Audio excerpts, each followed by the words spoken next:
Magandang oras mga ka-Golden Boy, mga kababayan. Marami ang nagtanong kung ano nga ba ang mga katangian at mga kwalifikasyon ni Attorney Claire Castro.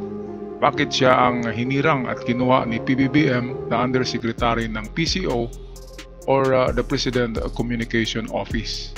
Bakit nga ba? Ano nga ba ang mga natapos nito at ano ang kanyang mga kwalifikasyon? Well, dito sa video ito ay malaman natin ang lahat tungkol kay Yusek Castro at masagot na ang mga katanungan. Narito ang video atin panuurin na. Mabanggit ko lang, fellow Tomasian pala, kasi may mga nagtatanong ano ba ang background ni Attorney Claire. Ikaw pala ay UST, Poli-Sci graduate, yan ang pre-law mo, tapos doon ka rin nag-aral ng abogasya. UST College of Law, cum laude, at meron din siyang masters. Na, kasama natin sa mainstream media dati. Oo, kasama ko siya sa DZMM dati. DZMM, DZXL also, no? Nagprograma din siya. And then ngayon, siya ay merong YouTube channel, Usapang Batas. No? Ganun ba? With Attorney Claire. Ayan. So, that being said... Ali, yung Usapang Batas is ating radio program sa RMN. Yun yung XL mo. Batas sila Attorney Claire. Yan. Okay, so, ikaw, you straddle both mainstream media, broadcast journalists, at SOCMED.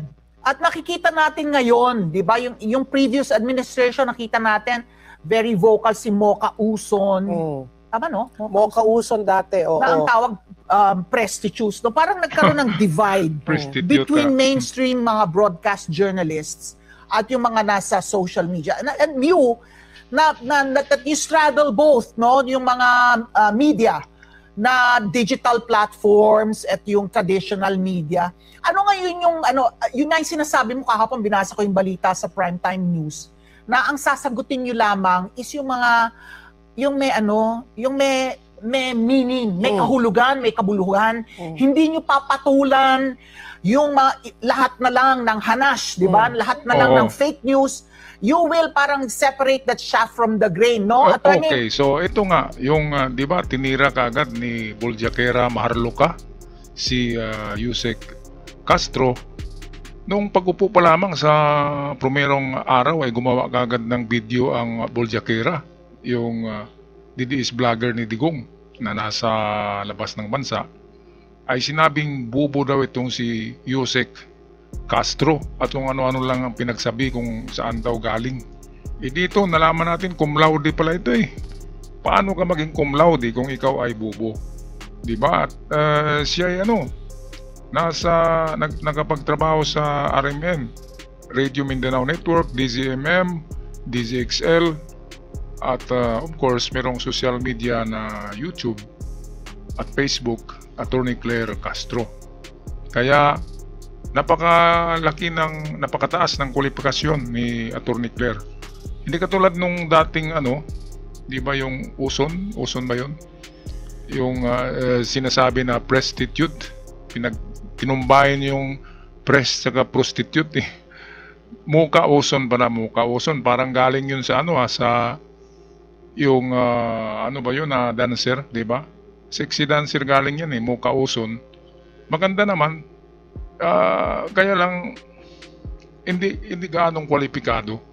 Hindi katulad ni Attorney Claire, attorney, alam niya ang batas.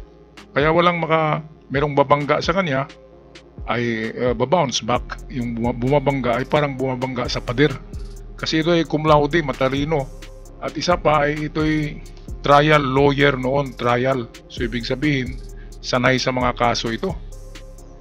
Kaya ngayon, nalalaman na natin na napakataas pala ng kwalifikasyon ni Attorney Claire Castro. Kaya nga hinirang siya ni PBBM. At itong narapat-dapat. Hindi katulad nung Mocha Uson, anong gagawin? Magsasayaw, di ba? Kaya pinagtawanan at sinabing prostitute. Naku, grabe naman nabansag yung prostitute. Napakababa. Okay, balik tayo dito sa video.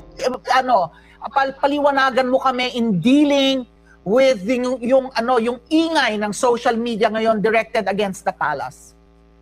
Yes, katulad ng sinabi nga natin, isa lang sa mangyayaring trabaho natin dito ay sagutin kung ano man yung mga fake news especially about national issues ito. Mm. Sabi nga natin, hindi natin papatulan lahat ng mga negatibo, fake news na ibinabato sa gobyerno at kay Pangulo.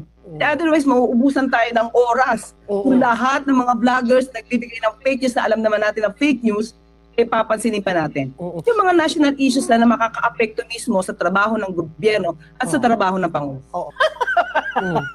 Where were you nung people power revolution? Pinagtanong na po sa akin yan. At that time po kasi pagka people power, at that time walang pasok eh. Bata ka pa yata nun eh. College. Estudyante pa lang. Estudyante pa lang. So, pagka po walang pasok, masaya po ako kasi nakakapagbasa ako. So, pag at the time, pag medyo bata-bata ka pa, hindi ka pa ganun ka-concern kung ano nangyayari sa paligid mo eh. So, mas gusto ko lang kasi na bakasyon para makapag-advance ako ng pag-aaral sa aking subject. Yun po yung pakiramdam ko at that time. May kapwa nerd ako, mahilig magbasa. So Yusek, ito po ang aking katanungan. Ano po ang game plan? Pag ikaw ba ay haharap bilang pala spokesperson, palaban ka ba? Malumay? Kasi sabi nga ni Ali, feisty pala si Yusek Claire. Sabi ko, alam mo, pagkakilala ko sa DZMM, very naman siya, very pleasant, malumanay, lagi papangiti. So sabi ko, parang iba ngayon ang nakikita ko sa iyo. Yan, ganyan, ikaw, ganyan na nakikita ko. That's what I remember her. Laging mapangiti. Tapos, minsan nga, pag hindi ako pag out of the country ako, si Peter asks Attorney Claire to sit in. For me. So, what is now what is your persona going to be? Because they always say that Malacanang is a snake pit. Ikaw ba ay magiging dragon? Ikaw ba ay magiging leon? Ano ba yung magiging persona mo? Para hindi ka lamunin po dyan. I will remain natural po. Kasi this is me. Sabi nga po natin, kung nagkaroon man medyo na mainit na sa pagsagot ko noong unang araw natin, it's because mainit din siguro po yung issue. Sabi ko nga po, ako yung trial lawyer. Siguro po kung pag nasa korte ako at nagsasabi ng objection, Your Honor, mas malakas pa po ang boses ko. Siguro po talaga ako. Pero definitely po kung ang katanungan naman po ay hindi naman dapat magpakita ng aking pagiging passionate. Cool naman po ako, katulad nga po sinabi po ni Ms. Pati, cool naman tayo pala. Okay, pero ito ang gusto kong banatan mo, Yusek. Itong kasi ito ang nagpapakalat noon pa ng mga maling impormasyon, itong yung Maharlika Boljakera TV na sinisiraan si PBBM. Siya yung unang nagpakalat ng pulburon video. Kaya gusto ko sana na ipasara mo yung kanyang YouTube channel. Kaya mo yun kasi ikaw ay nasa President's Office. Bakit hindi masara yun? Diba? Hate speech lahat yun, yung kanyang content against the government at sinisiraan niya ang presidente. Kaya labag sa guidelines ng community ng YouTube. Kaya pwedeng isara yun, diba? Bakit hindi maipasara, Yusek? Yun ang gusto ko, ipasara mo para mawala na yan, na babae yan. Tapos pag sisipot uli, gagawa ng ibang YouTube, ay siyempre maliit na yung kanyang subscriber, di ba? Kaya hindi na siya magkapera. So yun ang unang gawin kasi yun ang pinaka-mother of all lies. Mother of all fake videos, fake news na against kay PBBM. Siya yung mother of all DDS vlogger. Yung Maharlika Boljakera. Ako, kailangan ma-actionan mo yan. Kasi nasa labas ng bansa, pwedeng ireklamo yan sa YouTube, lalo na nasa President Communication Office po kayo. Siguro, nakasagutan mo na yung babaeng yan. Alright, balik tayo sa video kay Yusek Claire. Okay, nako, attorney, we wish you well, Yusek. At sana next time, mag-live ka naman dito. Kayo ni Secretary Jade, may classmate ka na dyan sa Malacanang. At least you're in good company. Maraming salamat po, Yusek Claire Castro, and congratulations once again po. It's my pleasure to be invited, Miss Patty and Miss Ali. Thank you so much. Ayan, maraming salamat po kay Yusek Claire Castro. Siya po ang Palace Press Officer, Presidential Communications Office At least po. nakita natin siya smiling and all. Kasi yung mga clips nung una, when she was first day, appointed, mainit na mainit. unang araw, di ba, hindi ngumingiti. Talagang palaban yung mga sagot. Pero kasi nga, sinasagot yung mga katanungan. sinabi ni former President Rodrigo Duterte. Duterte. So, mainit talaga yung mga issue at that time. First question, Attorney Claire, ano po ang gusto nyong itawag sa inyo? Yusek Claire or Attorney Yusek Claire? Hindi ko alam. Hindi ko alam. Nasanay na ako ng Attorney Claire. Kung whatever. So kahit ano pwede. Oo. Kahit Yusek Claire or lang Attorney? eh. No problem. Sinusubaybayan ko si Yusek Claire. Yung pagkakalam kasi ng iba, ikaw yung palace spokesperson. Pero malinaw sa ipinapaliwanag mo na hindi ikaw tagapagsalita ng Pangulo, kundi tagapagpaliwanag doon sa mga gustong iparating pa ng Pangulo sa ating mga kababayan. So malinaw yun. Kasi marami na, sabi yung ating palace spokesman, nagtatanong eh. Kasi nung po si Pangulong Marcos, ang ating Pangulo, na-abolish yung office of the presidential spokesperson. So, pag ginawa niyo ako yung spokesperson, wala akong posisyon. Yusek, saan ka po nagtapos ng abogasya? At balita ko kayo ay cum laude. Congratulations. Yes, UST, gumraduate tayo sa UST, sa University of Santo Tomas at yun nga, nagkataong cum laude. Ayan. So ito, dapat marinig at mapanood ito ni Buljakera Maharluka dahil sinasabi niya na bubo si Attorney Claire ay wala sa kalingkingan si Maharluka Buljakera. Ito ay broadcaster ito, vlogger, at hindi lang yan, cum laude. Out of 1,000 na nag-aaral sa UST, sa kanyang batch, siya yung cum laude. Kaya ibig sabihin ay excellent. Excellent at natatangi. Kasi cum laude. Kapag cum laude, of course, matalino talaga yan.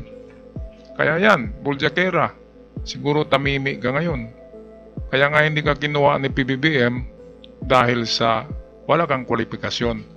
Matutulad ka kay Muka Uson na tinatawag lang na prostitute. Mas mabuti pa yung si Muka, maganda pa yun di ba? Ikaw kung uupo ka doon kay PBBM office, hindi ka pa maganda, hindi ka pa matalino, naninira ka lang ng mga tao, ad hominem, di ba? Hindi marunong magipagdebate kasi wala yatang natapos. Tapos ang sasabihin sa tao ay sisirain yung puri ng tao at gumagawa ng mga napaka-fake news katulad ng pulburon video. Kaya ayan, klarong-klaro, ang layo-layo. Napaka-kwalipikado nitong si Yusek Claire Castro. Cum laude ka lang sa sa kurso mo, okay na yan. Matalino yan, kaya ayan, tamang-tama talaga yung pwesto na yan sa kanya. Okay, patuloy tayo sa video. Sino si Attorney Claire bago pumasok sa PCO? Trial lawyer. Bago tayo nag-vlog, bago tayo nagkaroon ng YouTube channel, trial lawyer ako since the time na naging abogado tayo. Paano na po yung mga hawak niyong kaso? Una, naging struggle sa akin to. Okay. Kasi halos araw-araw yung hearing ko talaga. Okay?